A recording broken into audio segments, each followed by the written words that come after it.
వైకాపా నేత సజ్జల రామకృష్ణారెడ్డి సిఐడి విచారణకు హాజరయ్యారు. వైకాపా ప్రభుత్వ హయాంలో మంగళగిరి తెదేపా కార్యాలయంపై జరిగిన దాడికి సంబంధించి ఆయనపై కేసు నమోదైంది.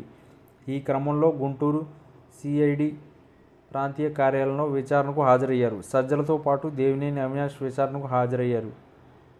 సిఐడి కార్యాలయం వద్దకు మాజీ మంత్రులు అంబటి రాంబాబు, విడదల రజని, ఎమ్మెల్సీ లేళ్ల అప్పిరెడ్డి వచ్చారు. కోర్టు రోడ్డు వద్దే సజ్జల వాహనాన్ని పోలీసులు నిలిపివేశారు. దీంతో అక్కడి నుంచి సిఐడి కార్యాలయానికి ఆయన నడుచుకుంటూ వచ్చారు. విచారణ నేపథ్యంలో అక్కడ పోలీసులు మోహరించారు. విచారణ అనంతరం సజ్జల రామకృష్ణారెడ్డి మీడియాతో మాట్లాడారు. తెదేపా కార్యాలయంపై దాడి కేసులో విచారణకు పిలిచారని ఆయన చెప్పారు. గతంలో పోలీసులు, ఇప్పుడు సిఐడి అధికారులు విచారించారని తెలిపారు.